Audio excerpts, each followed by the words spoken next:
Hey, family. Wow. We had the heat that was messing up our computers. Oh man, it happens in our routers.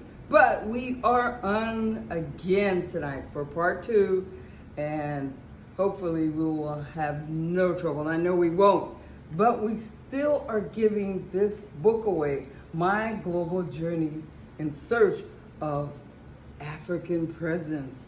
And that's so important. The late, great Runoko Rashidi. And we got part two tonight. I want to big up Enoch and Jose and all the people in Peru, everyone in Los Angeles, Ghana, all over the world that love Marcus Mosiah Garvey and Runoko Rashidi. And we're going to be giving these timelines away, smaller ones, books, everything in honor of this Leo. Happy birthday, happy Earth Strong, Runoko, the late, great Runoko Rashidi. So just inboxes or just in comments, put your email and we will select who will win this book. We got a lot to give away though. We're going to give a lot away in honor of our Baba, a great, great person, and Marcus Mosiah Garvey, which is the UNIA whole month of celebration. And that is in Los Angeles, California. Check it out, the UNIA, Marcus Mosiah Garvey's platform for Back to Africa. And he coined Africa for the Americans and Africa for everybody, for all over the world, for Africans abroad, Africans here, and Peru, all in the Africa, in Scotland, in China, and because we were everywhere.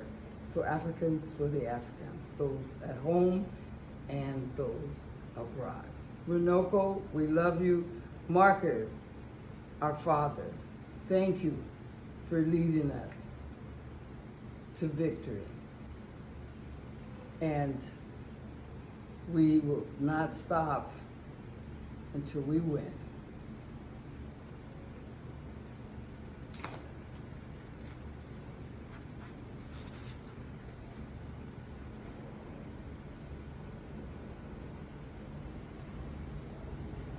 Hotep.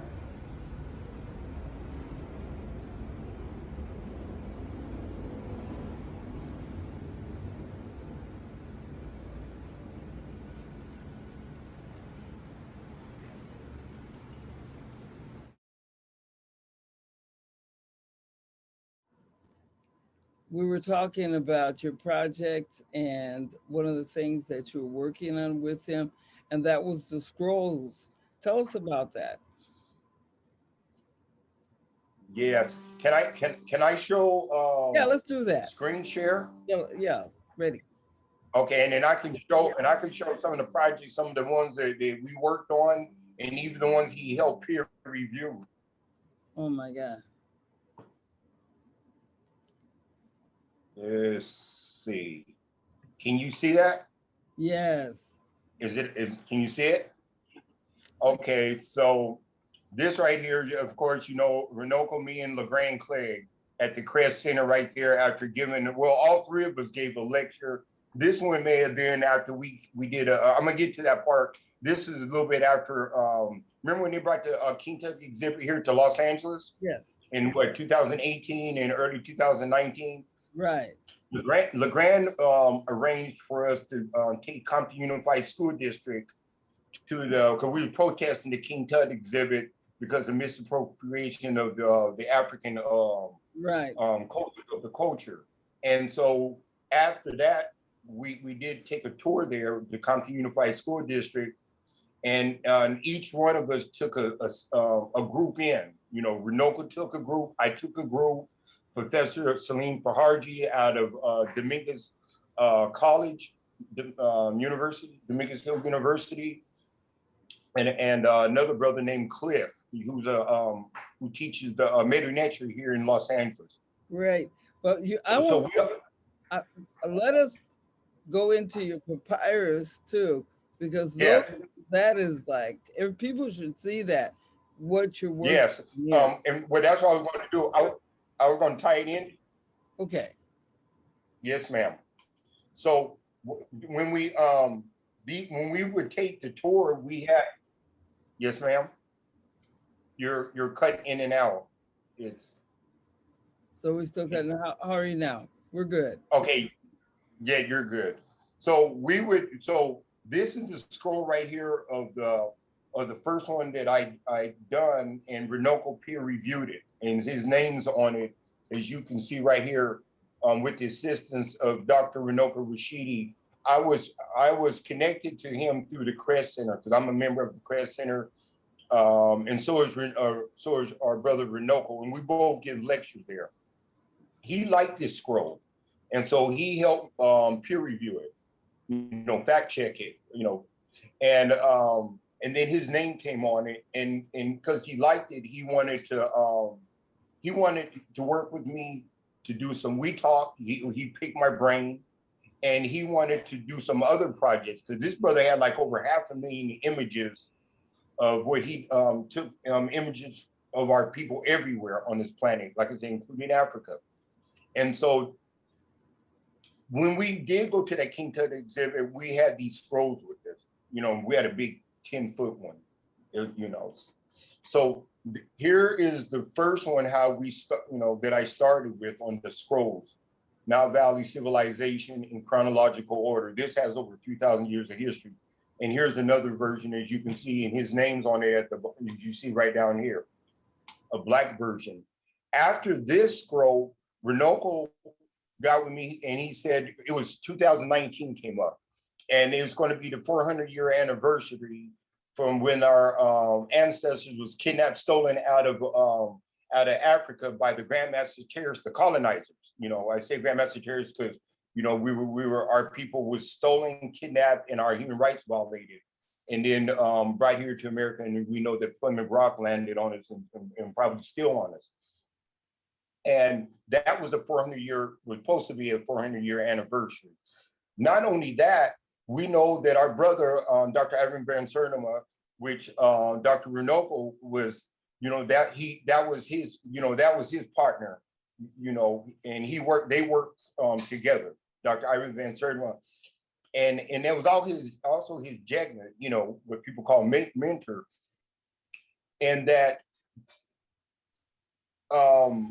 working together with Dr. Ivan Van Sertima, and Dr. Ivan Van Sertima transitioned in the year 2009, and 2019 is that anniversary as well. He said, you know what? He said, why don't we work on the scroll that Dr. Ivan Van Sertima wanted to finish. We discussed it on how it's going to look, because I had the template after doing that one scroll to where we can start doing other scrolls. We wanted to recreate our story on this whole entire planet, which would be I was looking forward to this. I was excited, and he was just excited as well. So we did this one. So we worked on this Olmec scroll. So we knew that this is Dr. Ivan Van Sertima pet peeve. And we titled it in African, as you see here, in African present in America. Trying to make it a little bit bigger so we can see what's going on. And he was born, as you can see right here, 1935 to 2009 when he transitioned. So some information since Dr. Ivan had transitioned have came out, and Runoko, he went and got some of this other information that Dr. Ivan Van Sertima wanted to do, and we put this and dedicated to Dr. Ivan Van Sertima, as you can see here. So we worked on this one. So we have all the heads, and what you see in the background that look like a grassy hill is the first pyramid in the Americas. So all this is very impactful, it's very educational. And we also made a chart for, because somebody may want to have a poster version of it. And so that's it. The one that we made with Dr. Runoko, I made before he transitioned, we didn't have the names typed in it on that chart, but we ended up putting it in later on. But he didn't get this version. He have it without the names in there. After this, he was working on a book, you know, because he wanted to do some Women Month was coming up, and he wanted to do, and we were going to do a scroll on the kings, or you know, the pharaohs, or on their female counterpart, the queens. And he said, which one should we do? So we both voted to do the queens, and one reason because the women history was coming up, Women Month was coming up. So we said this is prime time to focus on our sister. So we did the Queens of the Nile. We didn't do the Kings of the Nile yet. That'd be a project that I'll do in, well, it's almost done too. So that's also being cooked up. Hopefully it'll come out shortly. Let's see the Queen. So we did the next one, as you see right here, was the Queens of the Nile, Women of Power. And also Runoko was working on a book that complements this as well. So we did it right here. We'll see the queens. I didn't hear you. I still see the Omax. Okay. So this one we did on the Queens of the Nile scroll. And these scrolls are going to be around forever, as you know. But Queens of the Nile that's incredible. Did we do that for Women's Day? I know I had him for Women's Month, I think. Yes, we showed this one. Yes. I believe, yes, this is it. This is it right here. When we came down to do that lecture in San Diego at the WorldBeat Center. Yes. The Queens of the Nile, Women of Power. So here's one, as you see, this one has a version. We made different versions, you know, for people taste. And this one right here, you can see has Queen Hatshepsut, as you can see right here, temple in the background. So these are the Queens of the Nile. These are the different versions that we made for, you know, depending on what people may like. Here's one that's white. I think we have maybe 3 primary colors, but we made a total of I think 7 or 8 of them. You know, just you know, some for exclusive. When our brother Kobe transitioned, him and his daughter, that's when we cooked this one up. You know, the royal purple and gold. You know, because the Lakers. You know, we're out here in Los Angeles. Right. So we did that version. Here's another one, like a papyri version, where they look like it's on papyrus. Now, you know, these are done on vinyl banner. So they're going to be, they're built to last. You can roll them up, put them in your pocket. Here's one, roll them up, put them in your pocket. Here's an example right here of one, as you can see. So right. We're a big one at the WorldBeat Center. Yeah, they're going to be around. You can roll these scrolls up. You can put them in your pocket, in your purse, and take them around with you. And you can frame them like you see in the background. Yeah. So these are going to be around forever. I mean, they're going to be around forever. And the next one, after that, in the next scroll, I just wanted to show that real quick at him and his friend, Dr. Ivan Van Sertima. Here's another one, Dr. Ivan Van Sertima Runoko. Yes. Another one that we did, and Dr. LeGrand was in that one as well. And so, you know, I did one on the Mayat. I made a poster on Mayat, the 42 principles or affirmations of Mayat. I love it. And on this one, we made one, and he would be the peer reviewer looking at it. And we put the timeline in it, so we can have the Mayat and we can have the Nile Valley civilization timeline at the bottom of it in chronological order. What came first, second, third, fourth, et cetera, so people will get a combo, you know, because that was the rule. That was the rule. You know, what governed their society was Mayat: true justice, righteousness, reciprocity, balance, and order at a bare minimum. And we know the opposite of that being is that the Greeks were named apap or apophis, which is the opposite of those principles. So this is the principles that which govern the ancient Kemetic Greek Egypt society. So we did that because I thought that was important, and he did too. So that was a project that I did, and he would peer review it as well. All the projects he would peer review. So we end up doing a combination because a lot of people say, well, you know, there was other people that ruled in Egypt also. It wasn't only an African civilization.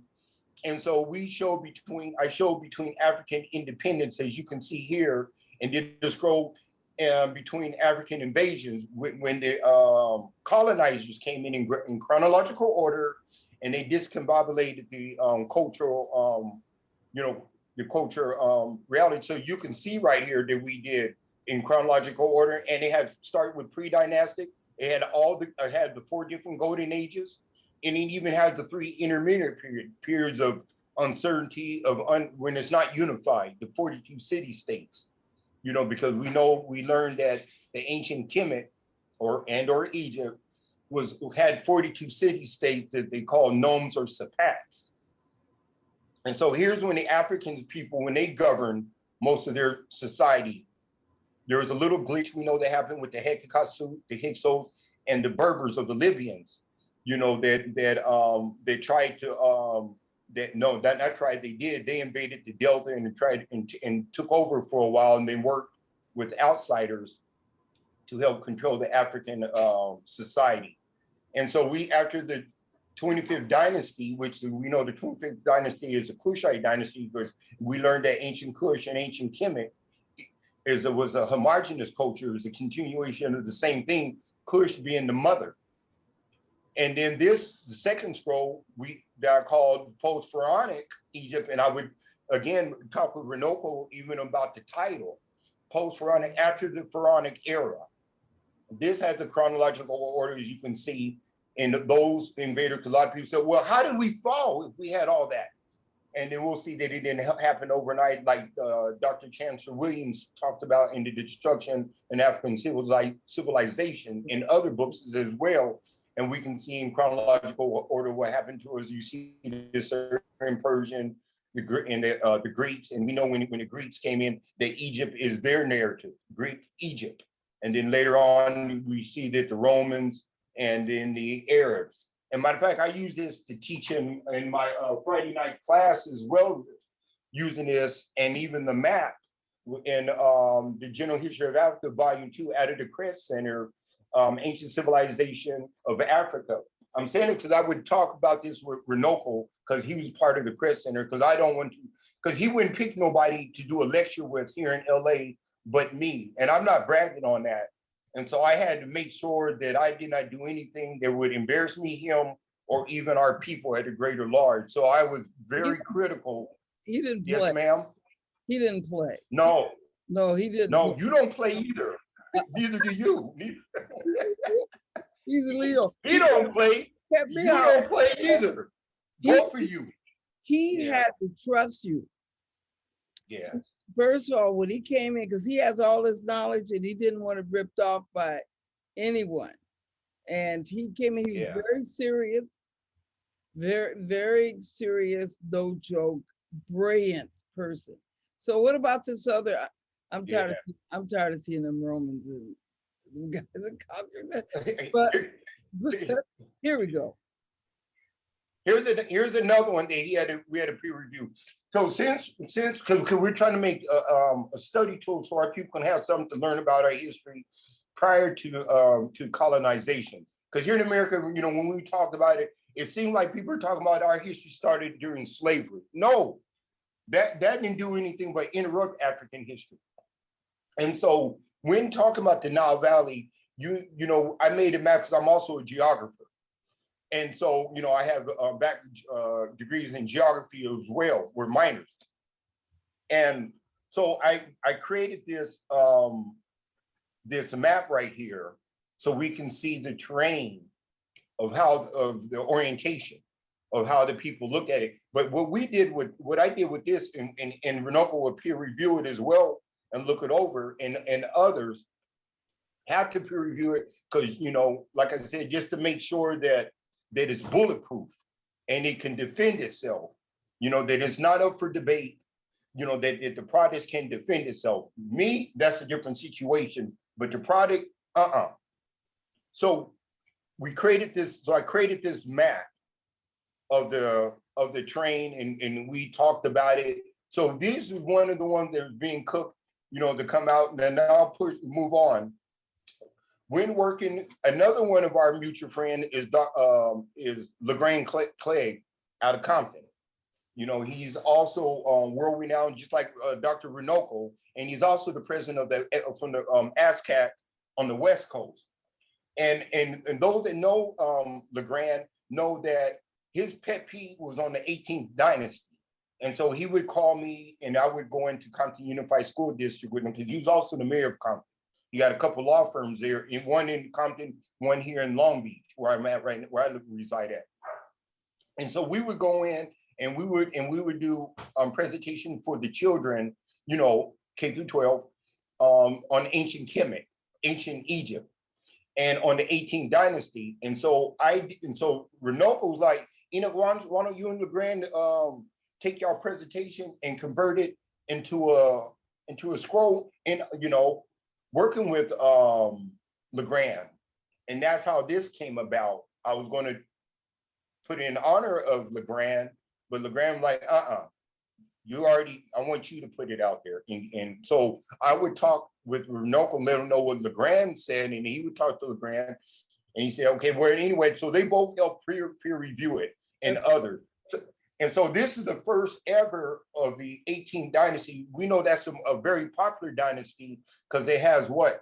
The new kingdom has 18, 19, and 20th dynasty, but the 18th dynasty is the same dynasty that Akhenaten, the father of monotheism, and his child, King Tut, come from, Tutankhamun, or Aten, before he changed the name to Tutankhamun. And the next one is, and in this one dynasty that there's, and the next one is we want to do it on the Ennead. I want to do it on the Enneads out of Heliopolis, which is in the Delta.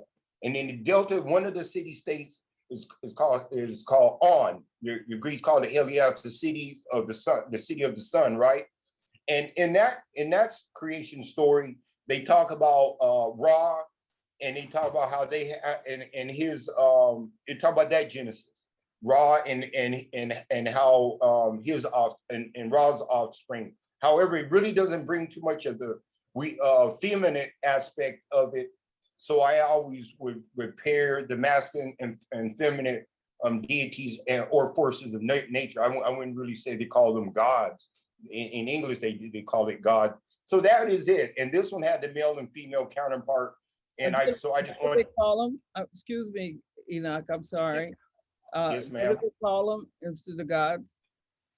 We would say, you know, some people say deity, some people say God. And this one we called it the forces of nature, you know, representation. I can see from the Earth Center that, you know, Ra, Shu, you know, father figure, what we learned about Shu, air, you know, all this is in Chinese. I mean, you can see it's one earth. Geb is earth, you know, so that's in Tefnut is on the other end of nature. All these things are, Neb is water, Nut is the sky. I got Nut going over, and these are the things that for purification that you say these things to purify your body. So you can tell that ancient the Kemetic dynasties all the way through are pre-Yoruba and the Rishas. And because Shango, the god of fire, so you can see where all this came, way back to ancient Kemet. So thank you. This is incredible. And listen, we're going in Runoko's honor. You're welcome. They'll be at the WorldBeat Center. So thank you. So that's what. And one more thing I'm gonna say that's very important. We only work with one graphic designer, and you know him as well. He's also your friend, also Mr. Eric Antoine. He's from San Diego. So a lot of these were created right in your backyard. Matter of fact, a couple miles from the WorldBeat Center, and a lot of these images are in your center, all around the center. And we were talking about that. When we leave it, you have all this all around your center. And so those that are in San Diego or even in California or the surrounding region, they need to come patronize your establishment and see what you have there, because you have our history on the inside and out. And we're gonna you'll be able to buy it at the WorldBeat Center, and it's gonna be on display. Yes. Our dream, Dr. Runoko, was to again have an exhibit of the African presence in the world civilization. And yeah, I want to say great Garvey Day to you, and we're gonna have you on. Really, thank you. These are beautiful. You'll be able to purchase these scrolls at the WorldBeat Center. And Yes, ma'am. one thing you want to say in honor of Dr. Rashidi was gonna be at the Marcus Garvey Day celebration. He was speaking, so they're using that day to honor him. Yeah. So again, you can just put your name down in the comments and you can win this book. We're giving 2 away. So yeah, there you go. and I even have some scrolls here that when some of these ones, when we finished, Runoko said, you know what, we're going to, when the first batch came in, I think Anthony Browder got part of the first batch. At the time he was in Kemet at Egypt, working on his project on African Restoration Project, I believe it's called. And he dealt with Karakamoon. As you can see right here, we put this, matter of fact, that's the reason why Karakamoon's in right here, where you see my cursor is right there, Karakamoon. And Anthony Browder, he got some of the first ones that we ever print on the first print of the Olmec. Went to Anthony Browder, because that's his Dr. Runoko, that's his partner as well. I remember in Bay Area, we went up there for a lecture and met with Anthony Browder, that came down there because he also did a lecture. We did at the same place. But I have some of these that are signed. Show them that Shabaka stone, right? Shabaka stone in there. The Shabaka stone. Yeah. Yes, it is. Yes, it is. Shabaka stone is right there. And if you want, I can unpack that real quick, because I speak about this in my lecture. Yes, I give lectures on this all the time in chronology. Prior to, say, the Shabaka stone. So what happened is the 25th dynasty is a Kushite controlled dynasty, right? Kemet and Kush is bordering, right there. It's a situation like going from San Diego transitioning into Mexico, right? Tijuana, right? Well, look at it like that. So when the Kushite came in, along with the family of Wosei, that we now call Thebes, they controlled the middle kingdom before the third intermediate period. That got broken up because some Libyans came in and took over after, I believe, Ramesses the 10th or the 11th died or transitioned. And so they broke up those, it wasn't unified. And to bring back the unification, Kush, that this 25th dynasty is a Kush controlled dynasty. That's why this timeline is called Kemet and Kush, because it was homogenous. They were, along with the ruling family of Wosei, they led a campaign against the Libyans, who controlled at Canis, where the force of nature is Neith or Net. I think the Greeks, in their folklore, they call it Athena. Yeah, Athens, Athena. And so when they came down to lead a campaign, the family of Wosei and Kush, I believe, come out of Meroe is where this ruling family came out of. When they came out, there was no fight. And so the Libyans, they gave up. And they recognized them as a part to rule. I'm getting to the part of the Shabaka stone. And then when now that the Kushite was in power, and when it was turned for Shabaka to be the king, the pharaoh, he got all the information from the prior kings prior to him, going back to the Old Kingdom, right? Where it first started with Narmer, Menace, also Menace, and his wife, Neithotep. I like to always mention about their female counterpart on purpose to show that that's how they were balanced. Okay, so when Shabaka came into power and he got all the information that was passed down to him, he got a scroll that they would say was moth-eaten and was falling apart.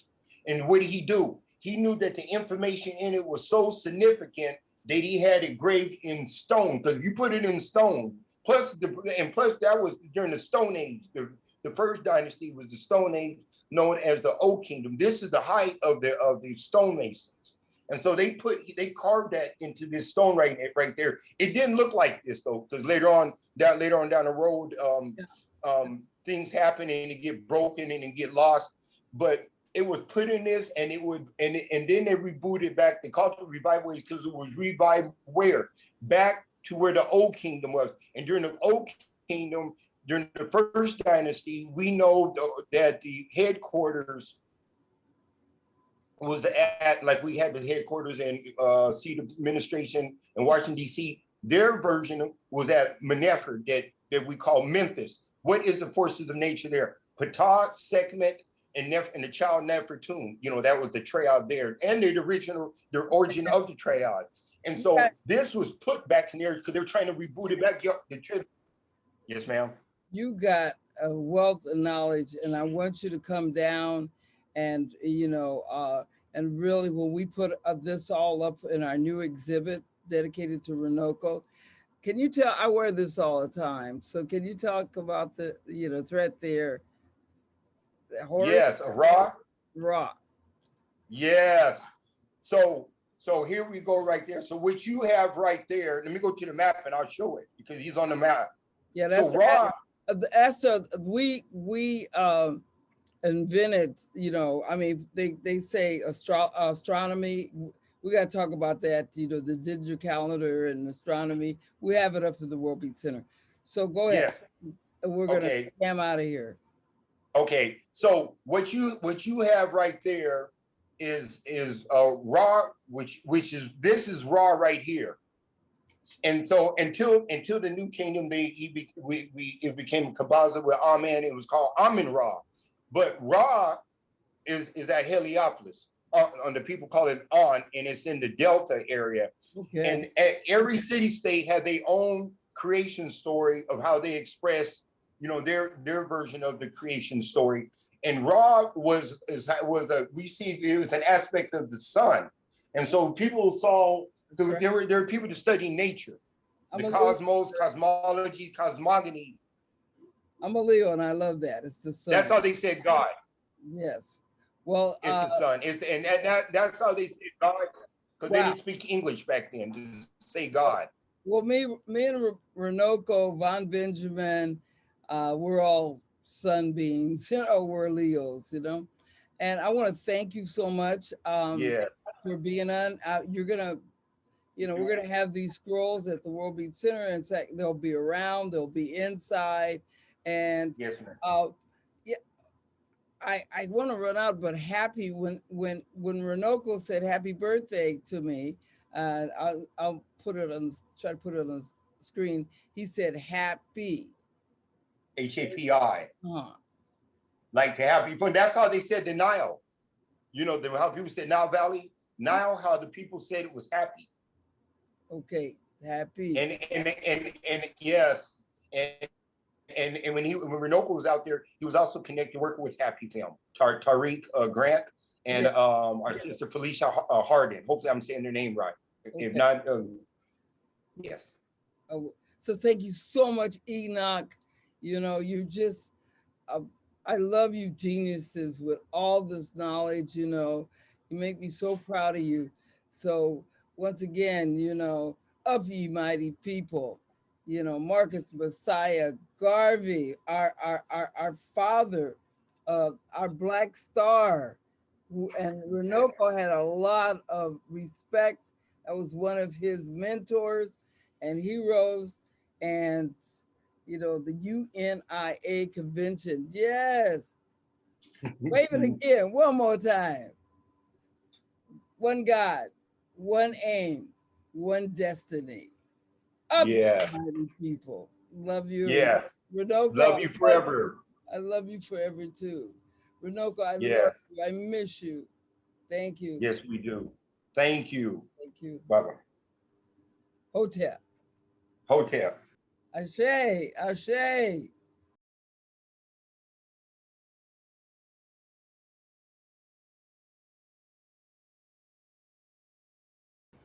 The Honorable Marcus Mosiah Garvey says, a people without the knowledge or origin of their past history is like a tree planted without its roots. Know your history, and that's what Runoko Rashidi, the late great, was trying to let us know. So know your history. Thank you. We keep visiting the WorldBeat Center and work for us to have a museum and continue the great works of Runoko Rashidi. Hotel, Ashe.